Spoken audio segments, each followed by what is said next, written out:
Hi, folks. I probably should have included this in the last video instead of coming out with two videos today. Somebody in Facebook, a friend of mine named Lori, actually sent me an instant message, and she mentioned a couple of things in New Mexico. And I'm not sure how many people are aware of this or not, but I want to point something out here, and I want to show you another connection to the wheel. As you know, when you park in the parking lot at the wheel, you got to walk to get to the wheel from that point. Unless you're handicapped or elderly, they will let you drive and park over here and visit the wheel. But one of the things that I always discuss is that on your way up, you're going to pass the crossroads of culture. That's where the kiosks are that explain what you're seeing down here and this ancient path, and that's where the three Indians are. And I've also showed you other pictures like this before. Up here is the kiosk that explains the crossroads that you're looking at down there. And then right next to it is the bench that has Charles Brady, Francis Brown, and Hammond Wise. These are the three tribal elders that represented the 81 Indian tribes that ran the coalition that helped save and preserve this wheel. They extended the protected sacred area so that the lumberjacks can't come in and that the state can't turn it into a tourist attraction. You can listen to my interview with Francis Brown, the PBS interview that I recorded, and it's in my playlist, and you can hear Francis Brown in 1991 discussing this. And like I said, I believe that Forrest Fenn helped raise money to support their cause. And he did so kind of to pay homage to the Plains Indians that he so loved, and he was giving back to them because that's how he essentially built his fortune. And whatever he made from art, he immediately went up to Wyoming and and other places in his travels and purchased Indian items. So that coalition for the wheel is what I want to discuss right now. And I don't know how many people are you aware of this, but I just quickly want to throw it out there. Back on February 16th of 2017, I on Jenny's, this is Mysterious Writings forums that she created in 2017. I made a post there in February, and I described and showed how to reveal the hidden message. And prior to posting it here, back in 2016, I posted links to the same image and stuff on Dow's website, and I pretty much described the same thing about what I learned from Sam Smith. So I don't want to show you that right now, but this is the same information that Cal Lazarus had used when he did his vlog.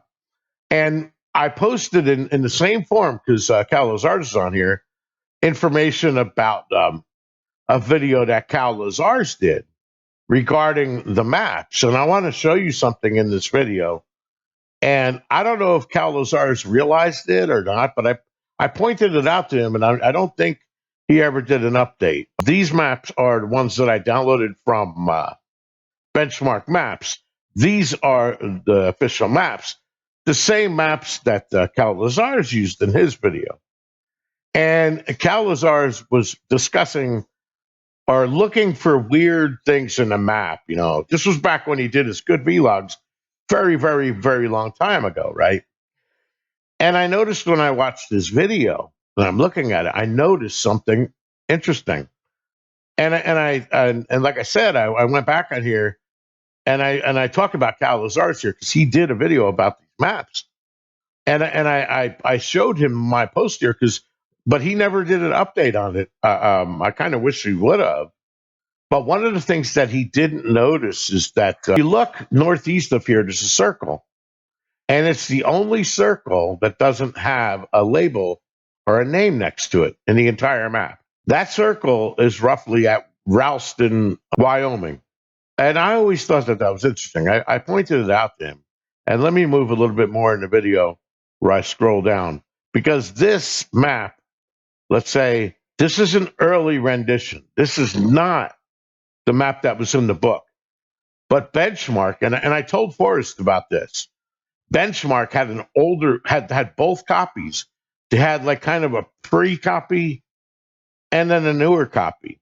And if you look at this map, you see the black dot of Cody. You don't see any dots here. Now remember that this was an earlier rendition, like a year before the Too Far to Walk came out. The links are dead now that are in this. This post is gone. I'm glad I recorded it because Jenny, of course, deleted this post that I made. It's gone. You won't find it because she deleted me too. But anyway, and I asked her after she deleted me to go back and delete my post, and she did that because if I can't be there, I didn't want my work to be there. And here's Cal Lazar's. You could see that I was telling him to come to this post to look at this, and he never did a follow up. Maybe maybe you guys can convince him to do one. I don't know, but that's an old map. If you look down a little bit more in the same video, I have the map that's actually in the Too Far to Walk book. Now he changed things. He added, if you look between the two, there's a couple things that changed. He word wrapped some of the names. The text is a little bit more brighter. But here's Cody, and look here. See that dot? Notice that dot was not on the previous map. And I had indicated that if you look at this map, that stuck out to me. Now, obviously, I've been looking at Wyoming since 2014. I never really focused on any other state. That's why my name is Why Must I Go? Why, Wyoming. So I've always been up here, and I looked at immediately noticed that you could see it here in the map that's in Too Far to Walk. And then if you go back to the original map, there's no dot there. You can still see the lines are here and stuff, but the text is kind of a little bit more, it's not as pronounced, right? So that's one major difference. Now, the other thing I want to point out to you, and Cal did see this, darn it. You might not be able to see the bottom of that map. I don't think I scrolled all the way down. And Cal actually referenced the wheel because this video came out at the same time that he did his video about the wheel. Okay.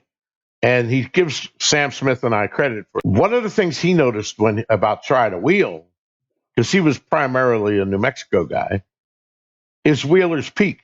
Okay. And then the circle here, right? So one of the things I want to point out right now is, and I'm not sure if Mike was aware of this or not, but I know a lot of you are not aware of this, but let me show you a couple of things. Let's go take a look at those places. Here we are. Here's Santa Fe, New Mexico, right? So Forrest Fenn lives somewhere around here. This right here is the end of the Rocky Mountains. So he said somewhere north of Santa Fe. That means it had to be in the Rocky Mountains north. Okay. So even if he didn't say Rocky Mountains, it doesn't matter. He was ruling out this place. Okay. And he's saying north of Santa Fe. So from here north, any mountains. And the only mountains you're going to find north are going to be the Rockies. So he didn't have to indicate it. But so here's Santa Fe, New Mexico. Here's Wheeler Peak.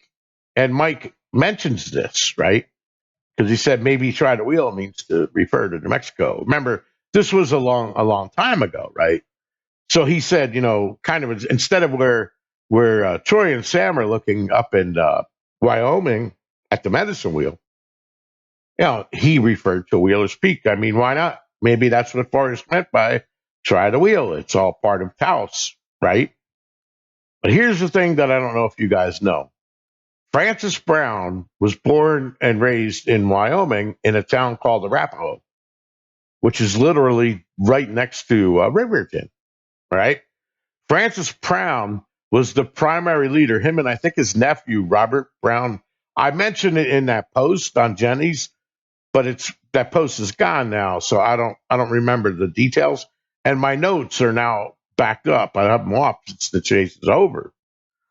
But I want to point out that although he was born and raised in Wyoming, the coalition to save the wheel was formed in Taos, New Mexico, at the Taos Pueblo. And when that was happening, Francis Brown lived at the Taos Pueblo along with his nephew. So that is the strong reference that you will find to Taos, is to discover where Francis Brown was, in my opinion. But it even goes deeper than that. Like I said, Joseph Henry Sharp's cabin is north of the Medicine Wheel.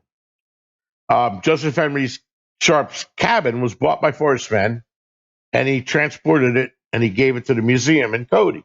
All of the reference material and the entire stuff that Forrest bought from the Joseph Henry Sharp estate is all in Cody at the museum. What Joseph Henry Sharp did, he would go and he would stay in that cabin in Montana while he was painting the Crow Indians that are in the reservation right above where the wheel is. But in the summertime, Joseph Henry Sharp lived down here where Kit Carson Road is, right here. This is Joseph Henry Sharp's his studio that was down here, and I think it's set up like a museum now in Taos, New Mexico. And here, this Kit Carson, right? This is a famous place in New Mexico. But my point is that I'm trying to make now is that the Taos Pueblo, okay, this Indian reservation, is where Francis Brown stayed when they created the foundation that saved the wheel. And if you listen to Francis Brown, that's when they first formed it, was in like 1990, right after Forrest Fenn had cancer. And Forrest Fenn, of course, was into Indian stuff. Forrest Fenn probably decided, hey, I want to give back. I want to give back to all of the tribes that I love. And although I can't prove this, I'm saying that Forrest Fenn knew Francis Brown. And he probably knew his nephew. And he probably knew Charles Brady. And he probably knew Hammond Wise. He also knew a war chief from the same reservation that Joseph Henry Brown painted. That guy was 103 years old when he died in 2018. I think that's when Joe Medicine Man Crow died. And I think that Forrest talked to them and they told Forrest, hey, why don't you go on a vision quest up at the wheel, maybe, and pray for the cancer? Well, who knows, right? That may be of why that place is so special to him. He always said that other people would look at it and they might not understand why it's special to him. But that would be why. I mean, his whole cancer routine, why? But here's the connection.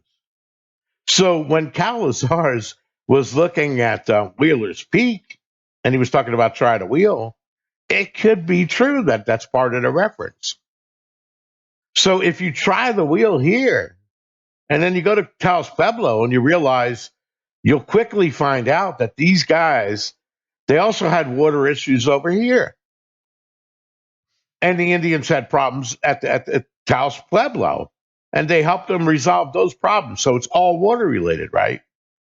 So if you look into that and you look into Francis Brown, and then also Joseph Henry Sharp, and the people that think he loved New Mexico so much, my question to you is, why didn't he put any of Joseph Henry Sharp's here? Why not? Really close by. Why not do it? And I'm not saying he disliked New Mexico, but I'm saying his heart was in Wyoming. Might not be the most politically correct thing to say, but he went to Santa Fe for his wife. She was a pottery instructor, and he knew that he could start an art business in Santa Fe. You're not going to start an art business in Wyoming. It wouldn't make any sense if your goal is to get rich. So when they were over in Lubbock, okay, yeah, he was happy once he moved here, but what did he do 2 years later? He bought a plane and then he started flying up to Wyoming. So essentially, you could say his wallet was here. This is where he made his money that he then took and bought everything that he had. He has like a museum in his house of all of the Indian garb, but not a single piece of it is over here. Why? Don't you think he would have taken Joseph Henry Sharp, maybe put half up there with the cabin and half down here? No. It's all up there. So does it surprise you that a lot of people thought it was in New Mexico, around Eagle's Nest and around Wheeler's Peak? No. I mean, that try to wheel stuff, is there. But what it's really meant to do is get you up to the major place. Like this yellow area, like I said, is the Wind River Reservation. This yellow area is the Crow Reservation. This is where all of the stuff is that he loved. So he did it up here at Joseph Henry Sharp. So here's the confluence of the Little and the Bighorn Rivers by Hardin, right? If you go up the Little Bighorn River, Joseph Henry Sharp's cabin was right where the Battle of Little Bighorn took place over here. His cabin was right here. All right. So this is the Little Bighorn River. So basically, Forrest Fenn moved it over to Cody to preserve it because this is Indian land, and I guess they were letting it fall into decay. He bought the estate; it included the cabin, so he had it moved by truck down here. But I just want to point that out to you. That's another connection, and it's interesting because this was what 2017 when Calazars was talking about the map differences. Here's Powell, okay, and here's Ralston. So if you look at the old map, there was no dot between Cody and Lovell at all. So why would Forrest make a revision and add a dot over here before he published the book? Was it that important that he had to put a dot? And he doesn't name the place either. That's why it draws your attention to it. But was it that important that he had to direct you over this way? I guess he thought so. I don't know. But I just wanted to show you guys that connection to Taos, New Mexico, and Wheeler's Peak, and the Medicine Wheel, and Francis Brown. Please click like, please subscribe, and I'll see you next time. Peace.